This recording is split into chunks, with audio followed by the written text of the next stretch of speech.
Hello and welcome to a coding challenge. Today I'm going to tackle the gift wrapping challenge. I'm going to make this code, I'm going to wrap it up as a nice present, and I'm going to hand it over to you, and hopefully you'll make something beautiful out of it, or you'll learn something, or all that kind of stuff, that jazz. This is some code that I wrote a long time ago for an example, and this is a demonstration of calculating a convex hull. This, if I did it correctly, is actually using a different algorithm from gift wrapping called the gram scam. Not a scam, it's not a scam, the gram scan. And there are a variety of algorithms for computing a convex hull. There's the Chan algorithm and more, and they have various different efficiencies. The gift wrapping algorithm is probably the least efficient, but it's a good starter one. So let me talk about what a convex hull is first, and then look at what the algorithm is, and then we'll go and write the code for it. And this, I should say, is an algorithm part of the field of research called computational geometry. And I would really like to do a variety of coding challenges around different computational geometry topics. So if you have an idea for one, write it in the comments. So the idea of a convex hull is first we need just a random collection of points. So if we have a two-dimensional space, and these algorithms typically generalize to higher dimensions, but you know me, I just like to be in 2 dimensions. Here's my random collection of points. Now, first I need to make the distinction between convex and concave. So here is a shape that is distinctly concave, a Pac-Man-like creature, so to speak. All of these angles that are made out of the vertices of the shape, there is one that is greater than 180 degrees. So a convex shape, I always get this confused, but now that I know the term convex hull, I won't forget it again. If I wanted to turn this into a convex shape, I would eliminate this point and connect these 2 points. And now I have a convex shape. And a convex hull is a polygon that you construct that is convex and contains all of the points. So I can eyeball this and I can say, okay, I'm going to go here, then here, then here, then here. Now, would I go in here? No, I'm going to go down to here, here, here. I'm going to go here. Nope, I'm going to go here. So this is essentially the gift wrap. I just sort of did my own performance with my brain of the gift wrapping algorithm. I'm eyeballing it. I think I got it right, but there's a proper way we can actually calculate it. And the way that you do that is by first starting with a point that we know is exterior to what will be that's on the convex hull. The way to start with a point that we know that will be on the complex hull, a vertex of the complex hull, is by picking either the leftmost or the rightmost or the topmost or the bottommost. So a convention is just to pick the leftmost. So I can see this is the leftmost point. Now what I want to do is check this point against every other point. And whichever one is furthest to the left, right? Whichever one is furthest to the left is the next point. So these are going to be in some random order. I'm going to check them in some order, and I'm eventually going to determine that, okay, which vector is most to the left? It's this one, so now I'm going to go here. And now I'm here, and I want to do the same thing. But now I want to pick which one is left of this to this, relative to this point. And that's going to be this one over here, right? We can sort of see, like if I draw a line out to all of the points, if I sort them all kind of along a radial path, the one that's all the way to the left will be this one. And then I just do that over and over and over again until eventually I get over here and I find that the one furthest to the left is the one that I started with, and that's going to be my convex hull. Coming back over to the computer on the Wikipedia page, we can see a nice animation of this playing out. And this, by the way, is one of the reasons why I like to write the code for these algorithms without a library. So ultimately, if what I'm working on a larger project and I need to compute a convex hull for some reason, having a nice, efficient, maintained computational geometry library is most certainly the way to go. And maybe I'll try to find some examples of that. There's plenty in JavaScript that I'll link to in this video's description. But most of those libraries will just compute all the points all at once and hand them back to you. And if you want to create some type of interactive explanation of the algorithm, some kind of like animation, whether it's for artistic purposes or educational purposes, you're going to have to write the algorithm itself. And it actually is harder to write the algorithm and animate it. So I'm going to try to do that as part of this coding challenge, rather than write the algorithm all at once, so that it just like calculates it and shows the end result. I want to be able to see something like this animation playing out. And that'll make this take quite a bit longer. It'll be more to figure out, but I think it'll be more satisfying in the end. I also should mention that this 2D case is known as the Jarvis March, invented by R.A. Jarvis, and the time complexity is ONH, n being the number of points and h being the number of points around the convex hull. And the reason it's that is because for every point around the convex hull, I have to check all the other points. So that's the number of points around the hull times all of the points. It's a little bit better than ON squared, but not by much. And again, there are plenty of other more efficient algorithms for doing it. This is just the one that I'm starting with. All right, let's write some code. So I'm just starting with some boilerplate code. I've got an empty array. I'm putting P5 vectors in it. I'm using a P5 vector object to store a point. And then I'm just drawing all the points on the canvas itself. So the first step that I want to do is find, you can see I can run this over and I'm going to get a random collection of 10 points. And eventually I'll do this with a much higher number of points, but let's start with just 10. So the first thing I want to do is find the leftmost point. And an easy way for me to do that would just be to sort the points. So I can actually go here and I could say points dot sort, and the JavaScript sort function takes a callback function, it's not really, which is a comparison function which compares two elements. And so I'm going to say a comma b. I'm going to use the arrow syntax. If you haven't seen the arrow syntax before, I'll refer you to my video on that. I'll say a.x minus b.x. So what this is doing is it's returning a positive number anytime a is to the right of b, and a negative number anytime a is to the left of b. And that should make it such that I can create a global variable. I'll call it left for like the leftmost point. Left equals points index 0, and now if I were to say, stroke 0, 255, 0, and say point p dot x, p dot y, I should see that the left point, left dot x and left dot y, I should see that the left point is green. So there you can see that, and every time I run it, whichever point is most to the left is going to be green. Great! Now I need to find the next point on the convex hull. And remember, I want to animate this. So really, if I were to just go to back to the Wikipedia page and look at the pseudocode, you're going to see everything happens in just a set of nested loops. I don't want any loops to happen because I want every time through draw, the P5 draw loop, I want to draw the next stage. So I'm going to need another array, which will be the points that I'm placing along the hull. I want to say a left can be I think left can actually be, I think I want the original left, like the leftmost. I'll call this leftmost. And then I'm going to call this current hull, current vertex. Like that's the current vertex that I'm checking with. And then I want to say and then current point. So vertex, I'm going to use that term when it's specifically a vertex along the hull, and point is the current point that I'm checking to see if it's the next vertex. So maybe I also need next vertex.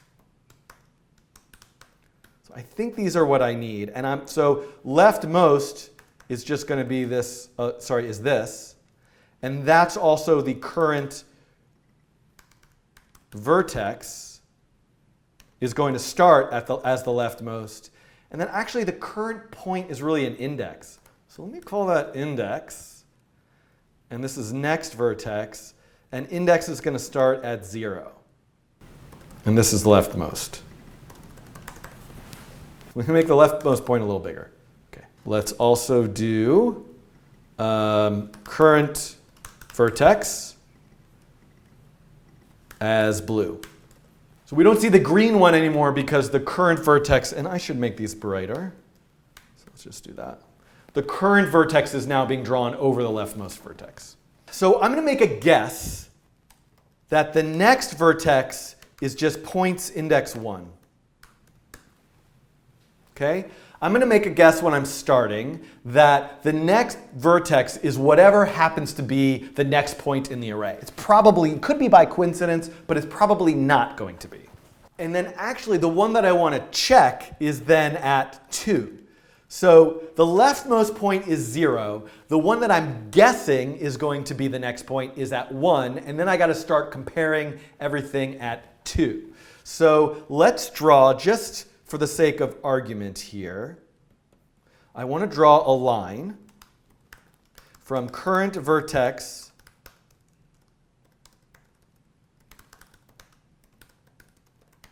to next vertex. And let's say stroke 255, stroke weight 2. So we can see, look at that. Oh no, because they're sorted. So I'm actually going to get lucky a lot of the time because they're sorted. But you can see in this case, that's not. It's really got to pick probably this one or that one. So that's where it's starting. Now what I need to do is I also want to draw a line with the one that I'm checking. So I'm going to say checking is points index. Then I also want to draw a line to the one that I'm checking. So we can see those are the two that I'm comparing. So these are the two that I'm comparing, and let's make this stroke. So this one's going to be like green, and the one that I'm checking will just be white. Okay? So this is what's happening right now. I need to compare these two. I need to figure out which one is to the left. And by to the left, I mean basically like counterclockwise rotation. And guess what? There's a really nice way that I can do that. And the way that I can do that is with the cross product. The cross product is a particular vector operation that you can apply on a 2D vector, two vectors that are in the same plane, and it will return to you a vector pointing perpendicularly in the third dimension away. And so what's interesting about this is, let me show you what I mean. And I can never remember which is which, but it doesn't really matter because we just need to know that it's one or the other. If this is vector A and this is vector B, the cross product of these two vectors will give me a vector pointing out this way. This would be in a left-handed system, I guess, because that's my left hand. No, that's left-handed would point the other way. Right-handed, I'm pointing out. I think that's how you do it. The point is, it's pointing out. But if I were to say this one is B, so I'm doing A cross B, and this one is A, then I'm going to get the cross product pointing in the other way. So I just need to test, is Z, the Z value of A cross product B, is it greater than 0 or less than 0?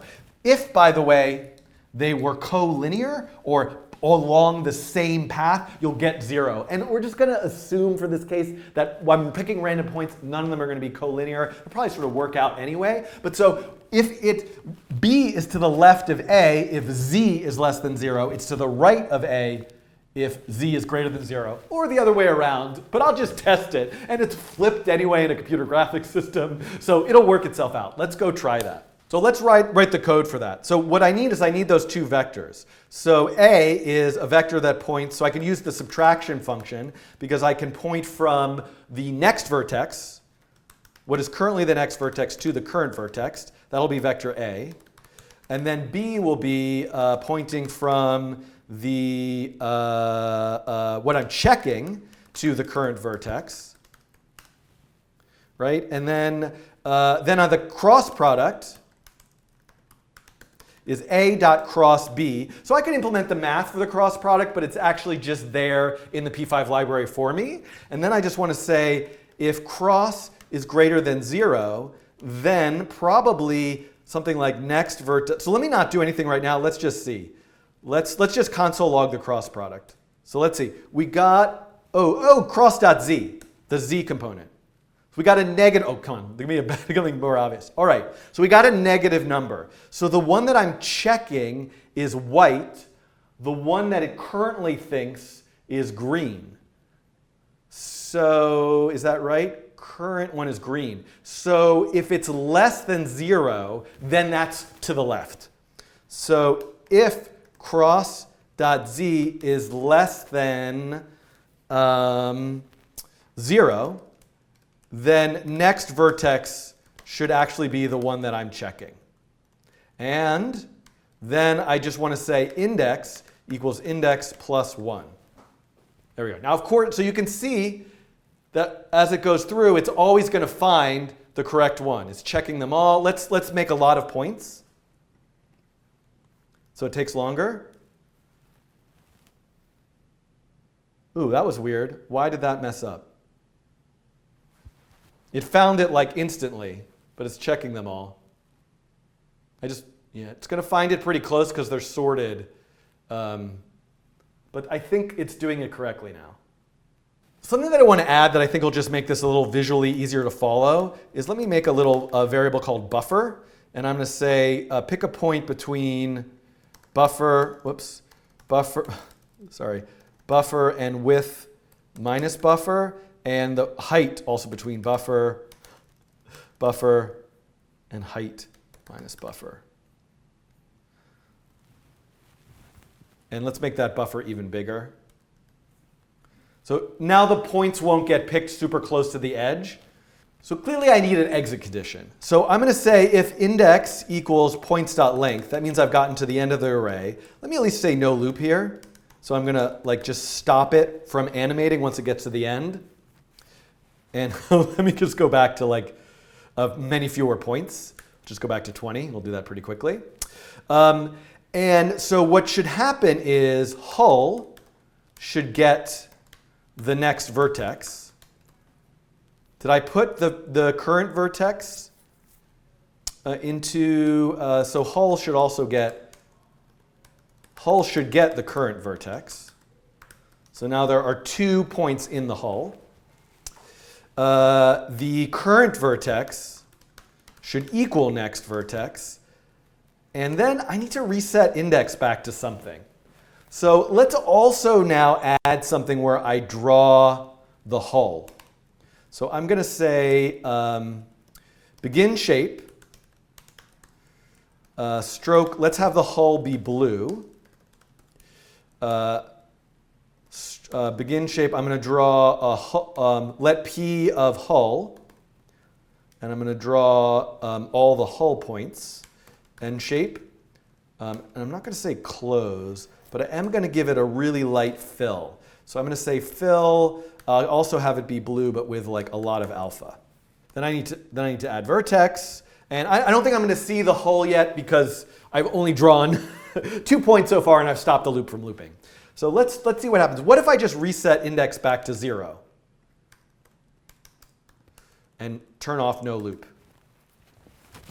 Okay, it got stuck. So I don't want to say, oh, first of all, it's 2 equals. That should be equals. Oh, interesting. So even though you see that it's doing it over and over again, it's stuck just picking the same vertex over and over again because that one is one of the ones I'm checking. So one way I could approach this is remove that one. So the easiest way to do that would be with splice. So I also would want to pick the, I'm going to say the next vertex. I also should keep track of that next index. Let me just set that equal to -1 as an initial value. And then when I find it, I want next index to be that index value. And then I can say points.splice next index and just take that one value out. Now, I'm still stuck. So the reason why I'm still stuck is because next vertex that it's comparing everything to is still that same one that it got before. So what I should do is just reset next vertex to something else. I'll just put it back to be that leftmost one. There we go. So now you can see it's working. Now, it's stuck when it gets to the end. But guess what? The reason why is as I know when I'm done, right? I am done if it actually picks next vertex as the same as the leftmost. So when it finds that one, then I can say console log done, no loop, and then otherwise do all of this other stuff that I'm doing. So let's see how this goes. Voila! So the chat actually is pointing out to me, and rightfully so, that this splicing out of the one that I saved is problematic because I've corrupted the data itself. I don't have that original array of points anymore, and the context that I might be doing this in, that might actually be important. So I could keep that in a separate array, I could add it back in, but actually it turns out, and I've just discovered this through some debugging, that I don't even need to delete it. The problem was really the fact that next vertex was not reset back to the leftmost. So it's actually going to work just fine every single time without splicing that out, as long as I reset the next vertex back to leftmost so that it sort of skips getting stuck. So let's just make sure let's watch this happen now with 200 points, and I will speed this up for you.